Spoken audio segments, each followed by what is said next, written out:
ಪ್ರವೀಣ್ ಕುಮಾರ್ ಶೆಟ್ಟಿಗಳಿಂದ ಒಂದು ಪ್ರೆಸ್ ಮೀಟನ್ನು ಆಯೋಜಿಸಿಕೊಂಡಿದ್ದೇವೆ. ಕಾರಣ, ಒಂದೆರಡು ದಿನದ ಹಿಂದೆ ನಾವು ಸದಾಶಿವಗಳ ಬಗ್ಗೆ ಕರೆಯನ್ನು ಕೊಟ್ಟಿದ್ದೆವು. ವಿಷಯ ಏನಪ್ಪ ಅಂದರೆ, ಕಸ ತ್ಯಾಜ್ಯ ವಿಲೇವಾರಿ ಘಟಕದ ಸಂಬಂಧ ಬಹಳಷ್ಟು ಜನರಿಗೆ ಕೊರತೆ ಆಗ್ತಾ ಇದೆ. ಮನೆ ಮನೆ ಕಸ ಇಕ್ಕಕ್ಕೆ ವಾಹನಗಳನ್ನು ಕಳಿಸ್ಕೊಡ್ತಾ ಇಲ್ಲ ಪಂಚಾಯತಿಯಿಂದ ಅಂತ ಹೇಳ್ಕೊಂಡು ಅದ್ರ ಸಂಬಂಧ ಬಹಳಷ್ಟು ದೂರು ಬಂದ ತಕ್ಷಣ ಮನವಿ ಮುಖಾಂತರ, ಹೋರಾಟ ಮಾಡುವ ಮುಖಾಂತರ ಎಲ್ಲ ಕೊಟ್ಟು ಸಾಕಾಗಿ ಒಂದು ಕರೆಯನ್ನು ಕೊಟ್ಟಿದ್ದು. ಇದು ಕೆಲವರಿಗೆ ಅಜೀರ್ಣವಾಗಿದೆ, ಕೆಲವರಿಗೆ ಸಹಿಸಲಿಕ್ಕಾಗ್ತಾ ಇಲ್ಲ. ಯಾಕಪ್ಪ ಅಂದರೆ ಅವರು ಸಾರ್ವಜನಿಕರಲ್ಲ, ವ್ಯಾಪಾರ ಮಾಡೋರು, ಅಂಗಡಿ ಮಾಲೀಕರು ಅಥವಾ ಅಂಗಡಿಯ ವ್ಯವಹಾರ ಮಾಡೋರಲ್ಲ. ಇವರು ವಿರೋಧ ಮಾಡಿದವರು ನಮಗೆ ಅಪಾರ್ಟ್ಮೆಂಟ್ ಕಟ್ಟೋರು, ಬಿಲ್ಡರ್ಸ್ ಅಂತಾರಲ್ಲ ಅವರಿಗೆ ತೊಂದರೆ ಅಂದರೆ, ಈಗ ಅವ್ರು ಕಟ್ಟಿರುವಂಥ ಅಪಾರ್ಟ್ಮೆಂಟ್ಗಳಲ್ಲಿ UP, ಬಿಹಾರ ಅಥವಾ ಹೊರ ರಾಜ್ಯದ ಕೆಲ ಕೂಲಿ ಕಾರ್ಮಿಕರು, ಇಲ್ಲಿ ನಮ್ಮ ನೇವಲ್ ಬೇಸಲ್ಲಿ ಕೆಲಸಕ್ಕೆ ಬಂದಿರುವಂತಹ ಕಂಪನಿಗಳ ಕೂಲಿ ಕಾರ್ಮಿಕರನ್ನ ಅವರ ಅಪಾರ್ಟ್ಮೆಂಟ್ ಅಲ್ಲಿ ಇಟ್ಟಿದ್ದಾರೆ.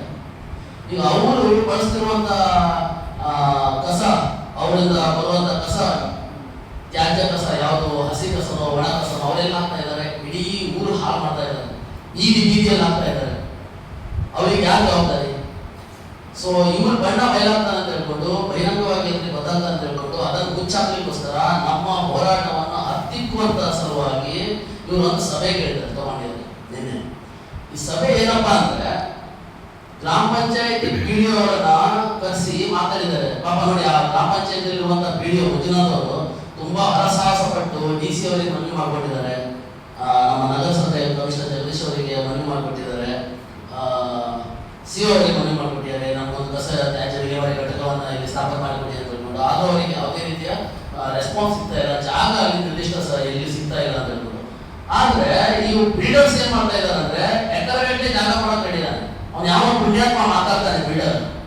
ಇವರು ಈ ಸಂಘಟನೆ ನಮ್ದಲ್ಲ, ಕರ್ನಾಟಕ ರಕ್ಷಣಾ ವೇದಿಕೆ ನಮ್ದಲ್ಲ, ಇವರು ಹೊರಗಿನವರು ಬಂದು ಇಲ್ಲಿ ನಮಗೆ ಬುದ್ಧಿವಾದ ಹೇಳೋದು ಬೇಡ, ನಮ್ದೇ ಆದ ಒಂದು ಸಂಘಟನೆ ಇದೆ, ನಾವು ಮಾಡ್ಕೊತೇವೆ ಅಂತ ಹೇಳ್ಕೊಂಡು ಅವರಿಗೆ ಹೇಳಲಿಕ್ಕೆ ಒಂದು ಇಷ್ಟಪಡ್ತೇನೆ ಒಂದು ಮಾತನ್ನ. ಕರ್ನಾಟಕ ರಕ್ಷಣಾ ವೇದಿಕೆ ಯಾರಪ್ಪ ಸೊತ್ತಲ್ಲ, ಪ್ರತಿಯೊಬ್ಬ ಕನ್ನಡಿಗನ ಸೊತ್ತು.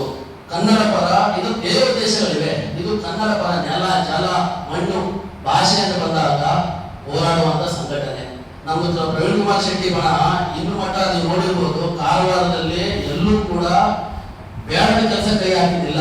ಜನರ ನ್ಯಾಯ ಪರವಾಗಿ, ಜನರಿಗೆ ಅನ್ಯಾಯ ಆದಾಗ ಎದ್ದು ನಿಂತು ಹೋರಾಟ ಮಾಡಿದ್ದಿದೆ. ಇವತ್ತು ನೋಡಿ, ಆ ಬಿಲ್ಡರ್ಸ್ಗಳು, ಒಬ್ಬ ಬಿಲ್ಡರ್ ಹೇಳ್ತಾನೆ 2 ಗಾಡಿ ಕೊಡ್ತಾನೆ ಅಂತ ಹೇಳ್ಕೊಂಡು PDO ಅವರಿಗೆ, ಕಸದ 2 ಗಾಡಿ ಕೊಡ್ತೀನಿ ಅಂತ ಹೇಳ್ಕೊಂಡು. ಮತ್ತೊಬ್ಬ ಬಿಲ್ಡರ್ ಹೇಳ್ತಾನೆ ಊರು ಬಂದು ಎಲ್ಲ CCTV ಕ್ಯಾಮೆರಾ ಡೊನೇಟ್ ಮಾಡ್ತೀನಿ ಅಂತ ಹೇಳ್ಕೊಂಡು. ಇನ್ನೊಬ್ಬ ಎಕರೆಗಟ್ಟಲೆ ಜಾಗ ಕೊಡ್ತಾನಂತೆ. ಈಗಿನ ಕಾಲದಲ್ಲಿ 1 ಇಂಚು ಜಾಗ ಬಿಡಕ್ಕೂ ಜನ ಹಿಂಸಿರ್ತಾರೆ. ಅಂತ ಸಮಯದಲ್ಲಿ ಏನಂತ ಹೇಳಿ, ಇವರು ನಿಜವಾದ ಬಣ್ಣ ಬಯಲಾಗ್ತದೆ ಅಂತ ಹೇಳ್ಕೊಂಡು, ಆ ಬಣ್ಣ ಬಯಲಾಗಬಾರ್ದಂದ್ರೆ ಇವ್ರೇನ್ ಮಾಡ್ತಾರೆ, ಸರ್ಕಾರಕ್ಕೆ ಗೂಸ್ಕೊಟ್ಟ ಲೆಕ್ಕದಲ್ಲಿ ಎಕರೆಗಟ್ಟಲೆ ಜಾಗ ಕೊಡ್ತಾರೆ, CCTVಗಳನ್ನು ಅಳವಡಿಸಿ ಕೊಡ್ತಾರೆ. ಸರ್ಕಾರಕ್ಕೆ ಇದಿಲ್ವಾ?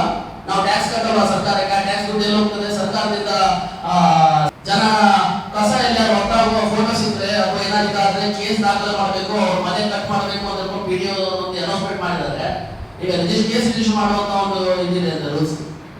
ಈಗ 6 ತಿಂಗಳಿಂದ ಕಸ ಎಲ್ಲ ಹಾಕ್ತಾ ಇದ್ದಾರೆ. ಹಾಗಾದ್ರೆ ಎಲ್ಲಾ ನಾಗರಿಕರ ಮೇಲೆ ಕೇಸ್ ಹಾಕ್ಲಿಕ್ಕೆ ಆಗ್ತದ? ವ್ಯವಸ್ಥೆ ಮಾಡಿ ಕೊಡದಂತಹ ಇಲಾಖೆ ಮೇಲೆ ಅಥವಾ ಪಂಚಾಯತಿ ಅವರ ಮೇಲೆ ಕೇಸ್ ಹಾಕ್ಲಿಕ್ಕೆ ಆಗ್ತದ? ಪಾಪ ಅಮಾಯಕ ಜನರು ಎಲ್ಲಿ ಹೋಗಿ ತಮ್ಮ ಕಸವನ್ನು ಹೊತ್ತಾಕ್ಬೇಕು ಹೇಳಿ? ಜನರನ್ನು ಈ ಬಿಲ್ಡರ್ಸ್ಗಳು ತಮ್ಮ ಸ್ವಂತ ಲಾಭಕ್ಕೋಸ್ಕರ ಬಳಸ್ಕೊಳ್ತಾ ಇದ್ದಾರೆ. ಅದರಲ್ಲಂತೂ ಈಗ ಮಾಜಿ ಪಂಚಾಯತಿ ಅಧ್ಯಕ್ಷ ನಿತಿನ್ ಅವರು, ಅವ್ರಿಗೆ ಪಾಪ ಸರಿಯಾಗಿ ಕನ್ನಡ ಮಾತಾಡಕ್ ಬರಲ್ಲ, ಇಲ್ಲಿಯವರಲ್ಲ ಅನ್ಸ್ತದೆ. ಅವರು ಆಲ್ಮೋಸ್ಟ್ ಎಲ್ಲ ಯಾರ್ಯಾರ ಬಿಲ್ಡರ್ಸ್ಗಳಿದ್ದಾರೆ, ಈ ಅಧ್ಯಕ್ಷ ಉಪಾಧ್ಯಕ್ಷ ಯಾರ್ಯಾರಿದ್ದಾರೆ, ಅವರೆಲ್ಲ ವಾಹನಗಳು, ಗೋವಾ ಮೂಲಕ ವಾಹನಗಳು, ಟ್ಯಾಕ್ಸ್ ಅಲ್ಲಿ ಕಟ್ತಾರೆ, ಇನ್ಸೂರೆನ್ಸ್ ಅಲ್ಲಿ ಕಟ್ತಾರೆ. ನಮ್ಮ ಸರ್ಕಾರಕ್ಕೆ ಬೊಕ್ಕಸಕ್ಕಾಗುವಂತಹ ದೊಡ್ಡ ನಷ್ಟ ಇದು. ವ್ಯವಹಾರ ಅಲ್ಲಿ ಇಟ್ಕೊಂಡಿದ್ದಾರೆ, ಅಧಿಕಾರ ಇಲ್ಬೇಕು. ಇಲ್ಲಿ ಪಂಚಾಯತಿಯಲ್ಲಿ ಇಟ್ಕೊಂಡು ಅಧಿಕಾರ ವಹಿಸ್ತಾರೆ ಇವರೆಲ್ಲ. ಅಧಿಕಾರದಲ್ಲಿದ್ದಾಗ ಜನರು ಕೆಲಸ ಮಾಡಲಿಲ್ಲ ಇವರು. ಅಧಿಕಾರ ಬಿಟ್ಟ ಆತನ ಮುಗಿದ ನಂತರ ಈಗ ಬಂದು ನಿಮ್ಮ ನಾವಿದ್ದೇವೆ, ಅವ್ರು ಯಾವ ಹೊರಗೆ ಬಂದು ಹೋರಾಟ ಮಾಡ್ತೇವೆ ಅಂತ ಹೇಳ್ಕೊಂಡು ಈ ಮಾತುಗಳೆಲ್ಲ ಈಗೆಲ್ಲ ಆಗ್ತಾ ಇದ್ದಾರೆ. ಬೀದಿ ವ್ಯಾಪಾರಸ್ಥರಿಗೆಲ್ಲ ಹೋಗಿ ನೀವು ಬಂದ್ ಮಾಡುವ ಅವಶ್ಯಕತೆ ಇಲ್ಲ, ಅವ್ರೇನ್ ಬಂದ್ ಕಲಿಕೊಂಡಿದ್ದಾರೆ ಅದನ್ನು ನಾವ್ ಯಾರಿಗೂ ಜಬರ್ದಸ್ತಿ ಮಾಡಲಿಲ್ಲ, ಅವಾಗಾಗಿ ಬಂದ್ ಮಾಡಿ ಅಂತ ಹೇಳಿಲ್ಲ. ನಮ್ಮ ಸ್ವ ಇಚ್ಛೆಯಿಂದ ಬಂದ್ ಮಾಡಿ. ಯಾಕಂದ್ರೆ ಇದೊಂದು ವಿರೋಧ ವ್ಯಕ್ತಪಡಿಸಿದ್ರೆ ಇವತ್ತ ಇವತ್ತಲ್ಲ ನಾಳೆ ಏನಾದರೂ ಒಂದು ಸಮಸ್ಯೆಗೆ ಪರಿಹಾರ ಸಿಗ್ತದೆ ಅಂತ ಒಂದು ವಿಶ್ವಾಸದಿಂದ ಜನರ ಹತ್ರ ಕಳಕಳಿಯಿಂದ ಬೇಡ್ಕೊಂಡಿದ್ದೇವೆ ನಾವು ಬಂದಾಗಲಿ ಅಂತ ಹೇಳ್ಕೊಂಡು. ನೋಡಿ ತುಂಬಾ ಇದಾಗಿದೆ. ಇವತ್ತು ಕೂಡ ಪಿಡಿಒದವರು 6 ತಿಂಗಳ ಕಾಲಾವಕಾಶ ತಗೊಂಡಿದ್ದಾರೆ. ಈಗಾಗಲೇ 1.5 ವರ್ಷ ಆಗಿದೆ ಮತ್ತು 6 ತಿಂಗಳ ಕಾಲಾವಕಾಶ ತಗೊಂಡಿದ್ದಾರೆ. ಬರೀ ಒಂದು ತ್ಯಾಜ್ಯ ವಿಲೇವಾರಿ ಘಟಕದ ಸಂಬಂಧ